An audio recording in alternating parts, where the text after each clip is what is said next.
Frederica Peterson. She is a leadership coach and facilitator with the American Management Association.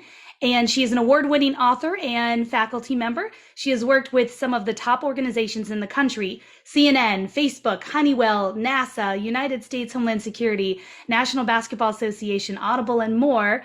As an impactful key leader at Verizon Wireless and KPMG, she received numerous industry awards and commendations that reflected the passion and dedication she brought to her work developing leaders and leading high-performance teams. So Frederica is going to be presenting Engaging Middle Management as a Driving Force for Change. So I'm going to hand the mic over to you, Frederica, and I encourage everyone to please share your questions and post them in the chat. Great. Thank you so much, Charlene. I appreciate it. So I'm going to start this off by just mentioning this. Middle management, as I know it, has two main goals. One is to get the work done through people, and the other one is to develop the people through the work. So how does diversity lend itself to doing that more effectively? Well, I will say it is by embracing the differences as well as the commonalities of the people or the members of your team up, across, and down the organization. It is the point of what I call engagement, and it is the foundation for a terminology that we use called inclusive leadership, which we're going to dive into a little bit more. And as Charlene mentioned, my name is Frederica Peterson. I am a faculty member with the American Management Association. They've been around for over 95 years as a solution provider that is developing global leaders in talent development in corporations all around the world. Their solution provider strategy really helps companies to transform people as well as organizations. And so let's dive in to a little bit about what I just teed up for you there, which was inclusive leadership, and understanding that as an inclusive leader, this is something that we need to do in order to be able to embrace the differences in our team as well as the commonalities. And it is the core reason or the core factor in helping you to be able to drive change in your organization. The only way to drive change is through influence. And the way to influence is by including. And so as this slide states, leaders who are aware of their own biases and preferences actively seek out and consider different views and perspectives to inform better decision-making. What that all says, to tie this together in a bit of a bow, is that we have to be cognizant of who our people are. We have to understand what are the things that make them different and embrace those things. What tends to happen in middle management, we are focused on influencing from all levels of the organization, trying to connect and understand what the people at the top need, being able to influence and get what we need from our colleagues that are alongside us.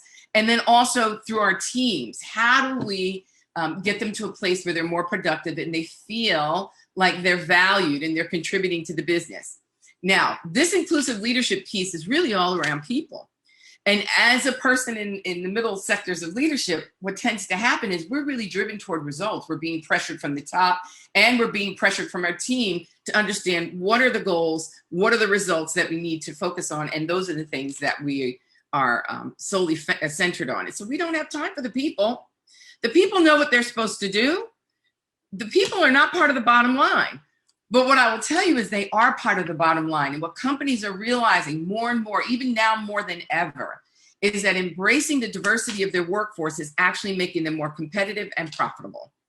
There are organizations that have been doing measurements, and I've actually seen a study that was done a few years ago around profitability in companies that are more diverse. Companies that have at least 2 dimensions of diversity within their leadership team are actually finding that they are 33% more profitable than their counterparts that are not. So what does this mean as a middle leader with people you're trying to influence and get work done through? Well, it means a couple of things. It means that we have to lean in to the things in our team that we're not always comfortable with. We know that people that are different from us are not always the easiest ones to work with. And we tend to want to lean on the people that we understand the most, those that are really engaged and seem more like the flow of the company. But the flow of the company is everything, because inclusive leadership is kind of the heartbeat of the organization. And so here's a couple of things that you need to know when we think about inclusive leadership. One, that it is direct correlation to employee satisfaction and customer satisfaction. And so when we're thinking about our employees being satisfied, if they're satisfied, our customers are going to be satisfied. Why? Because what we do internally moves into how our customers experience us externally. And also how employees feel about their boss is a direct correlation to whether or not they're going to stay. And these things are important when we're thinking about inclusive leadership, when we're thinking about diversity, when we're thinking about how we're driving change, because we need everybody engaged. In order to move change forward, everybody has to be together and stepping at the same pace. I've talked with many people that have gone through classes that I've taught through the AMA, as well as clients that I've worked with. And one of the things that I always stress that comes up is, well, we want to make sure that we've got these changes. And so we've got some people that are really engaged and we're going to do it through them, but it doesn't work that way. If everybody's not engaged, then it's going to be very difficult for you to be able to achieve your goals. And so how do we get everyone engaged when we don't really understand who everyone is, or we're not necessarily comfortable with everyone? So let's talk about that for a minute. It's important to understand the power that you have as an inclusive leader that is going to help to be able to drive your change forward. And so it's important to embrace and understand what some of those characteristics are of an inclusive leader. And here's our list. Visible commitment. And I'm going to tie this back to something that the previous speaker had just mentioned when she showed the iceberg, and actually said that there was a $350 billion a year companies are at risk of losing if their if they are not engaged in the inclusive leadership. So let me break this down. So visible commitment, meaning you're not just going to talk about what it is you believe about diversity. You're going to walk the walk. People actually mimic what they see, not always what they hear. Because oftentimes there's a great talk track around diversity. There's a great talk track around inclusion. There's a great talk track around what changes we want to see, but then we don't see the actions that go along with it. Inclusive leaders actually are walking the talk. Humility. Oh, that's another big one. Humility is the thing that requires us to be vulnerable. And as leaders, sometimes we don't want to be vulnerable because we want to feel like we're in control. But humility is needed because it is something that allows others to be able to connect with the core of who we are. And diversity really actually lends to being able to touch each other at our most vulnerable space. And when we're thinking about how we drive change, as we're thinking about diversity, well, driving change is being able to tap into the emotions of others. And being able to tap into the emotions of others requires us to be vulnerable. And being humble actually shows others how to be humble. Because in this space, there's no perfection.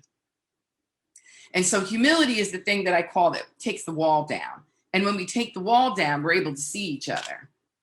When we want to drive change, we have to not only be humble, but we have to be willing to lean into things that we're not always uncomfortable with. And in order to do that, we need to be aware of the biases that we have. And that's a bad word. People feel like, oh my gosh, I'm not biased. I'm not a bad person. It doesn't have anything to do with whether or not you're a bad person. It's how we're wired as human beings. Every single person in this conference has a level of bias. I have a bias. You have a bias. People that you know have a bias. There's nobody on this earth that doesn't have some level of bias. And because of how biases are formed, it's very organic and natural as a human being to have them. So I want to dispel the myth that you're a bad person because you have a bias, because that has nothing to do with it. What we need to understand is what we need to be aware of so that we do not separate ourselves from others. Because if we're trying to influence, if we're trying to engage from the top, we're trying to connect from the sides, and we're trying to lead and influence from those that are following us, we have to be aware. Self-awareness is one of the keys in being an inclusive leader, and understanding what our biases are is even more important. I'll dive into this just a small bit so that we can get a bit of an understanding of what bias comes from. It actually comes from the things that influence us. And these things started when we were in our formative years, even from the time before we began to speak, because we watched our parents and how they interacted, and we found out what was good and what was bad, or what would harm us and what were things that were good for us. What is going to make our parents upset and what is going to make our parents happy. What are the things that they embraced and they were happy about, and what things they didn't embrace and what they weren't happy about. We learned those things by watching, experiencing, and all of the above. We learn them from our parents. We learn them from our friends, family members, and others that have influence over us. And those are things that we continue to learn over time as we grow up, based on what factors we allow to influence us as we go through life. And so being aware of what our biases are, moving them from a place of unawareness to a place of consciousness, allows us to be in more control and allows us to be more effective at what we do. And when we're more effective as a leader and in our own awarenesses, all of these things actually lend toward the energy of being able to invoke change. Curiosity about others. That's a big one. It's actually being curious and not having any fear about asking questions of others. When we don't understand what we see, or a person, or how they act, or their behaviors, what tends to happen is, well, if I'm not comfortable with it, I'm just going to act like it's not there. But the harm comes from acting like it's not there. How are you going to influence someone when you're ignoring parts of them? And so what I would say is, become more curious and let go of some of the fears that get in the way of that curiosity. Oftentimes we don't want to ask because we're afraid we're going to ask the wrong thing. And guess what? A lot of times we do. I've heard some crazy things over the years that people ask, but the fact that they asked was a good thing. And most people are very open if you're curious about them. Think about times when someone may have asked a question about you. Just the fact that somebody thought enough to ask a little more, to want to know more, that made you think a little bit differently about them. And so be curious about others. If you're leading other people, if you're influencing others, if you need to be able to have more influence, you need to be more aware of the things that you don't know about in order to be able to engage. So having that curiosity about others is critical when we're thinking of inclusive leadership, when we're thinking of being able to embrace the things that are different about those that are within our sphere of influence, as well as being more effective at leading change. And then cultural intelligence. That's going to lend itself immediately when you become more curious, because as you become more curious, you're going to become more knowledgeable. And being aware of behaviors that are different because of different cultures. Cultures meaning where people came from in the world. Cultures meaning where how people were brought up or raised, even within the United States, or culture or subcultures, even within our own company. It's under having that cultural intelligence and understanding what those differences are and not ignoring them, but embracing them, is going to help you to be that much more effective as being an inclusive leader with influence and being able to drive change. And last but not least, effective collaboration is going to lend itself immediately when all these other things are embraced. You're going to be able to collaborate with others that you don't have any barriers with people that you're curious about. When people feel like they can be comfortable around you because you're not lending off any air of making them feel different, even if you're the one that's different, because sometimes there's some conforming that we have to do because we're the one that's different in the rest of the sea of the people that are around us. So effective collaborations requires that humility. It requires that vulnerability. It requires that curiosity about others, because collaboration requires us to be thinking about what others need and not what we need. And so thinking about all of those different areas when we're considering the characteristics of an inclusive leader, guess what? Most of us don't have all of these things. There's things that we have to work toward. But I will say that the majority of us have a few of these things that come to us quite naturally. And I would say start there, because that's always the question I get. Well, where do I start? Oh my gosh, these are always some great things to hear. Where do I start? Start with what you know. If you're good at visible commitment, then really lean into visible commitment. But it may be that you're not as great at humility, then challenge yourself there, right? If you're good at the visible commitment, then challenge yourself with humility. Maybe cultural intelligence is something very natural to you, but because this is the way that you grew up. And if that's the case, then lean into that. We're not perfect. We're not a person that we can check all these things off, but these are things that are almost can be looked at as goals. right? And so what does this look like? The impact of an inclusive leader. What can this look like in an organization? Well, I mentioned this earlier, and I'm going to say it again because it's really something important for us to remember, that inclusive leadership is the heartbeat of an organization. It is the lifeblood that flows through an organization. If we have inclusive leadership, then it flows through very freely and strong. It's like a strong pulse. But if it's weak or it's sparse in some areas, then the pulse is not as strong. And that impact is going to trickle down to not only the impact that we have on the people that are within that lifeblood, but whatever the lifeblood flows into, which could be our clients, our partners, and our ability to be profitable and to be a leader in the space that we are in. And so there are three key areas that I believe inclusive leadership touches. The first one is innovation and creativity. So why innovation and creativity? I'll tell you. When we're able to embrace the diversity of others, this then provides an avenue for people to feel like they can be more free in their thought processes.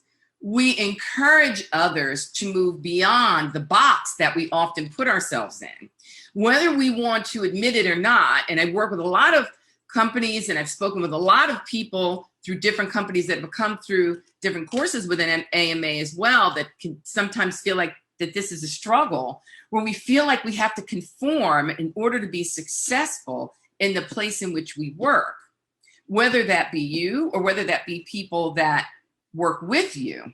Because remember, I know in that middle place, you really have a 360-degree footprint.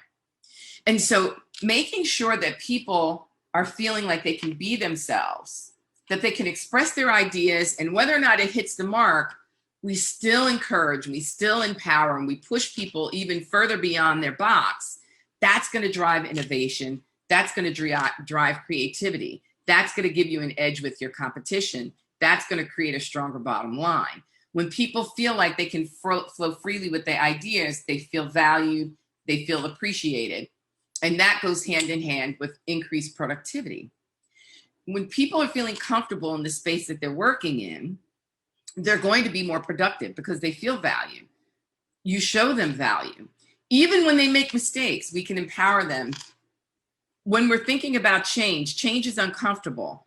Getting people on board, it's important to make them feel like it's okay to make a mistake, like it's okay that they may stumble, but to continue to strive forward to whatever goals that we've set forth.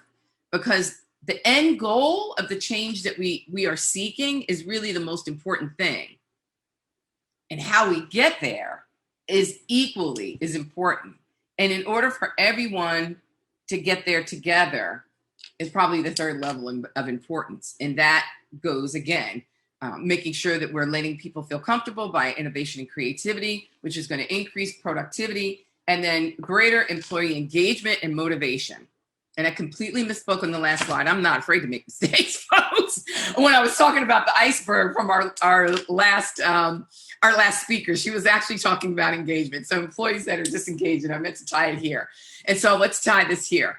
When we have greater employee engagement and motivation, we have greater retention. Our companies are more profitable when we don't have turnover. When people feel like they can be themselves and they can bring all that they bring to the table, that again helps the company become stronger. Let me be really clear about something. There are definitely places within the organization where people don't feel like they are valued at times, especially when we're thinking of change, and especially when we think of people that don't feel like they fit in to the overall look and feel of the company. We may have pockets of the company that have more diversity than others, and then you may have one or two sprinklings of diversity in other areas that have greater engagement and more visibility. But the challenge is, how do we make that person or those persons that are not as represented feel like they are valued and that they don't have to conform to maybe what they see around them? That's a natural human nature. We tend to do that when we are in areas that we need to produce, because we're looking at what production is. And so in order to have greater engagement and motivation, we need to have employees that feel valued, that feel like they belong, and feel like they are part of the lifeblood of the company. So what gets in the way of us being able to be inclusive? Fear. Number one is fear. Fear gets in the way of our ability to be inclusive. Why? Because it requires us to be vulnerable. And what about that? Well, as leaders, oftentimes we don't want to be vulnerable, especially when we're leading from the center, what I call the nucleus, because we feel like we have to give the lifeblood to all the other places that we have to engage in. And so fear is something that we need to overcome. We have to lean into the fear. And the more that we lean into the things that we fear, the less we'll fear them. Undefined expectations. Oftentimes from the top, they're told, we need to make changes. We need to be more inclusive. We need to have diverse practices. And they lay that in your lap. It always seems to get driven from the middle. But I will tell you, you need to drive it back to the top. You have to get those defined expectations to ensure that not only are you being productive and living up to those expectations, but the people that you influence understand what the goals are as well. So there can be a solid path to success. Avoiding uncomfortable conversations. We all do that. In fact, and when we're in middle management, we do that more than ever because we're juggling so many things and it's very time consuming. But same thing with fear, when you lean into things that are uncomfortable more and more, the conversations become more comfortable and you will see how much more productive that makes you and others around you. And it will actually help naturally affect change moving forward. And then time. We never have enough time, but we've got to make the time. And then our unconscious biases, moving things from a place of unconsciousness to a place of consciousness. And that's by challenging how we're feeling. If we're in a situation and we feel like this doesn't quite feel right, lean into that a little bit more. Our psyche will tell us when something isn't right. The more that we're feeding good things into our minds, things that are solid and helping us grow, the more that we're going to start holding ourselves accountable. We don't need other people to. Sometimes we feel those things and we ignore them, but lean into them. They will typically uncover the areas where there are unconscious biases. And then the impact on leadership when we are not really tending to those things that get in the way. It's an inability to connect and motivate and inspire. It can erode trust and commitment. And what happens there? We lose and we get disengaged team members. And it can reduce people's potential by diminishing their value and their belief of their value. And then last but not least, team cohesion and performance. It's going to be a challenge in that area as well. And so it has very damaging impacts on your leadership ability when you don't remove the things that can get in your way. And so how do we move forward in this? Well, there's a couple of things. Understand why they're getting in the way and what is it that you're going to do about it. And what you can do about it is confront and connect in order to change.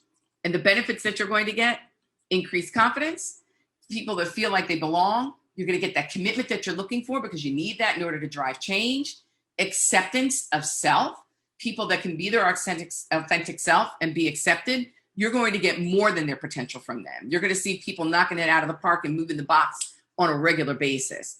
Being willing to take risks and exceed performance abilities and feelings of equity and fairness. And it's, guess what? Not just for the people that you influence, but it happens for you too. Because when you start leaning into some of these things, we call those characteristics of inclusive leaders, these are the things that we're going to be able to benefit from. All right. Now, the great part of the day is questions. And I'm hoping that there have been some questions that were coming through as I was going along here. And so I'm going to ask Charlene if there's some questions that have come through as I've been sharing so that I can go ahead and answer those. We got some time left. I knew this was going to go by fast. It does. It always does. But so, Frederica, I selfishly have one that I would love to pop in first. And you talked a lot about humility and vulnerability, right? So, and how leaders really do need to embrace that, understand that they connect together. But, for those senior leaders out there supporting middle management, how do you convey that? How do you encourage people to embrace it, to understand it, that vulnerability is needed now more than ever for that inclusivity and that sense of belonging? Yeah, thank you for asking that, Charlene. One of the main things that I say to, especially senior leaders, because they don't embrace that at all, typically. What do you mean vulnerable? I can't be vulnerable. I've got to run everything. But what I will say is that vulnerability doesn't mean that you're laying your heart out on the table. What it means is that maybe you're asking more questions and listening a little bit more intently and adjusting where you see that you need to adjust. And the reason why I say that is people are going to respond the way that you teach them to respond. And if you teach them to be guarded and in control, then the leaders that report to you are going to always be guarded and in control. And so that's a really important lesson to learn. You will teach your team how you want them to act, because ultimately everybody wants to be like you. Mm-hmm. Yep, that makes I understand. I definitely with what aligns with what you said about people mimic what they see. Yes. So and could you I'm stealing another question, throwing in another question, but when you talk about people mimicking what they see, how is that done, especially right now in a hybrid workforce? Do you have any best practices or tips in terms of what that looks like, where a portion of the people are still remote? We're not all in the office yet. How do we promote that? Yeah. So what I'll say is, no matter where we sit, whenever we touch or engage with another person, whether it be virtually, whether it be in person, there are those people that we tend to connect with. There's always somebody that leaves something with us. And what I would say is, lean into that person more. Set up maybe a meeting with somebody that you want to know more about. If they're doing something that you feel you want to do more of, then connect with them. Go out of your way. It requires us to step out of our comfort zone and do things that are a little bit uncomfortable. And so connecting with people that may have been a challenge, or we may not have felt comfortable with in the past. But if we know that there's an end goal, especially as it relates to us improving and being more self-aware, people are more open to that than you think they are, especially when you let them know that they've been influential. They're always open to it. Mm-hmm, mm-hmm. Okay, good. Wonderful to hear. As some of us are still remote, and there is that transition that's happening. Yeah. All right, so I will stop throwing in my questions. We have one here, Great. and we have about 5 minutes left. So, Okay, great. as a senior leader, how can I better support our middle managers? Thank you for asking that question, by making sure that they have clear goals on what your expectations are. Oftentimes, because in the middle management level, especially as it relates to diversity initiatives, they're unclear of the goals. They kind of don't want to put the stake in the ground because they don't know what they don't know. But I would challenge you to say, at least find 2 to 3 things. That's always what I challenge my leadership teams with. You need to identify 2 to 3 things that you need to see strategically, as an accomplished goal. And that is how you need to be able to connect with your middle leaders, because when they have a clear expectation from you, trust me, they can run with that a little bit better than a vaguer connection and you just kind of letting them know, well, I want this to happen, you just make it happen. It needs to be a little more clear, because this is a space where people are not as comfortable and they are a little more have more fear about making a mistake here than not, because it's more people oriented. So I challenge my senior leader team, you really need to collaborate and identify the goals first. Mm-hmm, mm-hmm, mm-hmm. Understood. All right, time for a few more. What are some strategies that can help our managers avoid bias? So reading the room. Here's what I know for a fact. I've seen it too many times and I've witnessed it too many times. There are things that we tend to do, or say, that garner a reaction that we feel like we don't have time for, right? Okay, they're going to get over it. No, we need to lean into those reactions. If you're having a conversation with someone and you say something to them, and it can happen in one-on-one meetings more often than not, and the person is saying, okay, but their body language is saying something else, react to the body language. Get the conversation started, because I can tell you that the person that is feeling uncomfortable because there's been a bias projected toward them has learned normally how to adjust. But you can typically see the adjustment if you're watching for it. So just leaning in and asking another question. I see that you said it's okay, but I'm seeing something different. Or going the next step, when you feel like this is a sensitive area, go the next step and say, listen, I know this is a sensitive area. In fact, I'm feeling XYZ. Anybody else feeling that way? That opens the door for other people to have the conversation. You have to do things as questions to open doors. That's going to help you to be more aware of your biases and reading body language.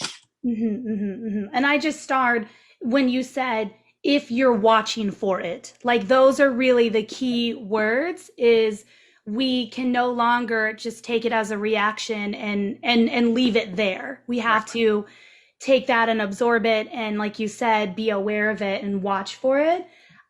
So I love that. I jotted that down, and I hope that Okay. people That was are as well. I have one more thing that I would recommend to that too, and I hope this is okay within the bounds of things, but reading.